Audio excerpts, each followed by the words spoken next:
네, 좋은 아침입니다. 오늘은 이사야서 5장 1절부터 17절까지 함께 살펴볼 건데요.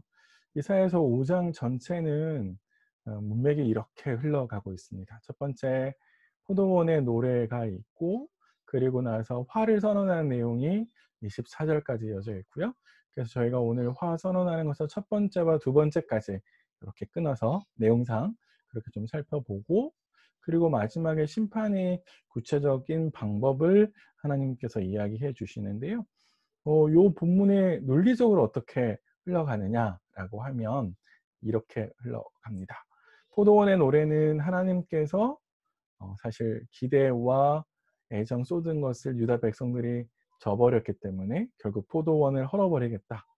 이 말은 결국 유다를 심판하시겠다라고 하시는 것이죠. 네, 그러면 왜 유다를 심판하시냐? 그게 이제 화해 선언에서 나오는데, 그렇게 하시는 이유는 유다가 하나님의 바라셨던 정의와 공의 대신에 포악과 부르짖음을 들리도록 행했다라고 하는 이유를 설명하는 장면이고요. 마지막으로는 그러면 어떤 방법으로 심판하실 거냐? 전쟁을 통해서 유다를 심판하시겠다. 요렇게 5장 전체 본문이 흘러갑니다. 그래서 오늘 내일 큐티를 하실 때에 요런 논리적인 흐름이 있다는 것 기억하시면서 가시면 좋을 것 같아요. 포도원의 노래는 처음 이렇게 크게 세 가지 부분으로 나눠져 있는데요. 그 처음은 예언자가 등장하고요. 그 예언자가 노래하는 면이 첫 번째 등장을 합니다. 예언자는 사실 포도원 농부 하나님이시죠. 하나님을 대신해서 이야기를 해 주는데요. 처음에 포도원 주인의 기대와 애정을 이야기해 줍니다. 어, 기름진 산, 극상품 포도나무, 망대를 세웠다라고 하는 것은 모두 다 이 포도나무에 대한 주인의 깊은 애정을 표현하는 것인데, 그래서 결국에 주인이 그렇게 애정을 쏟은 이유는 포도나무가 좋은 포도나무 열매를 맺기를 바라는 마음으로 그렇게 했겠죠. 그런데 포도나무는 그런 주인의 애정에 반해서 주인이 기대하는 좋은 포도 열매가 아니라 들포도를 맺었다라고 이야기를 합니다. 주인의 애정과 노력에 반하는 결과를 드러내고 말았죠. 그렇게 됐을 때 이제 포도원 주인이 직접 등장을 해서 자신이 쏟은 열정과 그리고 나온 결과를 보면서 유다 백성들에게 이걸 판단해 보라라고 말씀을 하고 있습니다. 사실 포도원 주인은 이제 다 아시겠지만 하나님이시잖아요. 하나님께서 유다 백성들에게 예루살렘에게 열심히 애정을 쏟고 열심히 그들을 위해서 수고를 하셨는데, 사실 더 어떤 수고를 해야 유다 백성들이 하나님께 요구하시는 그 삶의 열매들, 정의와 공의를 맺을 건가? 이렇게 따지시는 것이죠. 그래서 저들이 대답도 하기 전에 하나님께서 심판을 선언하는 모습이 그다음에 이어집니다.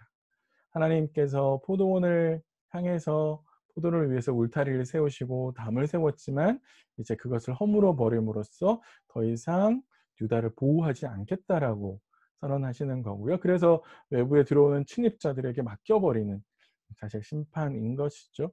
그래서 황무지로 만들어 버리겠다라고 하나님께서 선언하시는 것이 있습니다. 우리가 기억해야 될 건 뭐냐면 하나님께서 애정을 쏟은 것만큼 그 차갑게 심판하신다라고 하는 겁니다. 7절은 이 전체 포도원의 노래를 해석해 주는 구절인데요. 이미 뭐 다 아시겠지만 포도원은 이스라엘 족속이고 그 이스라엘 족속은 하나님이 기뻐하시는 나무인데, 이건 하나님께서 얼마나 유다의 백성들에 대해서 애정을 쏟으셨는지 그 깊이를 보여주는 표현이라고 볼 수 있습니다. 그래서 하나님이 기대하셨던 것은 정의와 공의였는데 유다 백성들은 포악과 부르짖음을 응답했습니다. 그래서 이 포악과 부르짖음의 내용이라고 하는 것은 8절부터 24절에 구체적으로 나와 있는데요. 오늘 저희는 그 첫 번째와 두 번째 내용을 함께 살펴보게 됩니다. 첫 번째 내용은 유다 백성들이, 특별히 특근청에 있는 사람들이 땅을 독점하는 내용을 소개해 주고 있습니다.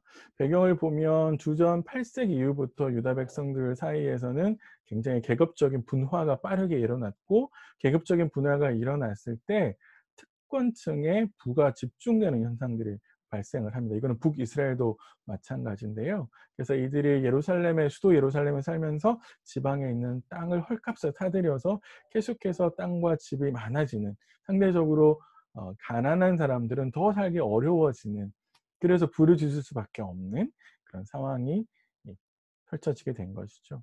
그래서 하나님께서 심판하시겠다라고 이야기를 하시는 겁니다. 심판의 내용이 이제 열흘가리 포도원은 한 밭에 포도주를 생산한다, 이렇게 되어 있는데요. 열흘가리라는 말은 소 두 마리가 열흘 동안 가는 밭 크기를 이야기하는 거고요. 한 밭이라고 하는 것은 이게 좀 시대마다 약간의 내용이 달라질 수 있는, 대략 한 40리터 그 정도 추산하고요. 그 밑에 나오는 호멜이라고 하는 것이 있는데, 호멜은 약 400리터 정도의 양을 수산한다라고 이야기합니다.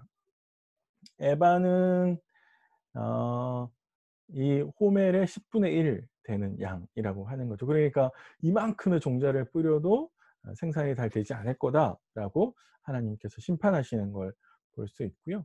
두 번째 심판 선언하시는 게 이제 그다음 구절 11절부터 17절까지 나오는데, 여기에 나와 있는 내용은 아주 간단합니다. 사람들의, 특권층에 있는 사람들이 사실 자신이 즐기는 데 인생의 시간들을 쏟는 것이죠.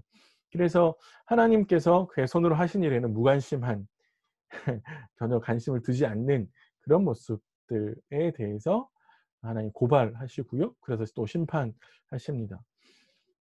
문제는 지도자들의 부패가 백성들의 부패로 이어진다는 겁니다. 그래서 온 나라 전체가 부패로 빠져들게 되고, 그래서 하나님에 대한 지식이 없기 때문에 지배계층이건 피지배계층이건 지도자건 백성이건 모두 다 포로로 잡혀가는 그런 일들이 발생할 거다라고 이야기합니다. 사실 하나님께서 유다 백성들이 잡혀가게 하시는 걸 통해서 하나님은 거꾸로 유다 백성들에게, 죄송합니다, 유다 백성들에게 하나님의 정의와 공의를 드러내시죠. 하나님께서 살아계시다라고 하는 것을 유다 백성들의 심판을 통해서 이렇게 드러내신다라고 볼 수 있습니다. 그래서 부자들만이 이용했던 땅과 집의 경계가 사실 목초지가 되어서 누구나 드나들 수 있도록 하시겠다라고 하는 게 하나님의 심판의 내용입니다. 이렇게 저희들이 내용을 쭉 살펴봤는데요. 오늘 적용은 제가 간단하게 두 가지만 좀 살펴보면 어떨까 싶습니다. 화해 선언은 쭉 이어지니까 내일 다시 한번 그 내용을 빗대어서 같이 살펴보고, 오늘은 저희가 하나님에 대해서만 좀 생각을 하면 어떨까 싶습니다. 하나님이 바라신 건 뭐냐면 열매거든요. 그건 거룩한 삶입니다. 하나님이 우리 삶에 바라시는 것은 내가 하나님의 백성으로서 거룩하게 살아가는 것이죠. 그걸 위해서 하나님이 지금도 애쓰시고 수고하시고 우리 삶에서 열심히 말할 수 없는 탄식으로 기도하시는 거거든요. 하나님이 내 삶에도 이런 기대가 있으시다라고 하는 것들, 그래서 그 하나님의 기대, 마음을 좀 느끼시고 생각해 보셨으면 좋겠다, 제가 생각이 들고요. 두 번째도 비슷한데, 하나님의 마음을 좀 느껴보셨으면 좋겠습니다. 유다 백성들이 하나님의 기대와 달리 열심히 사랑을 쏟으셨는데, 기대를 하셨는데도 불구하고 유다 백성들은 들포도를 맺었거든요.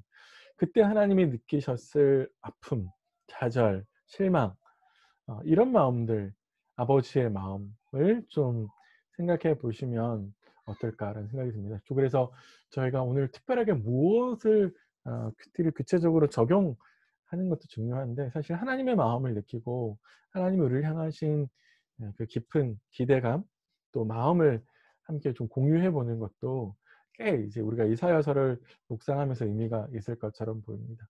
그래서 오늘 한번 같이 기도하실 때에 하나님의 마음을 느낄 수 있게, 또 경험할 수 있게 내 안에 좀 그런 마음을 하나님 쏟아 부어 주시기를 함께 기도했으면 좋겠습니다. 화해 선언에 나온 내용들은 내일 다시 한번 살펴보시면서요, 구체적으로 좀 적용거리를 찾아보겠습니다. 오늘 하루는 하나님의 우리를 향하신 기대와 또 우리를 향하신 사랑과 그 애정의 마음을, 그리고 우리를 위해서 열심히 애쓰시는 그 마음을 느끼시는 그런 하루가 되셨으면 좋겠습니다. 전 내일 아침에 다시 여러분 찾아뵙겠습니다.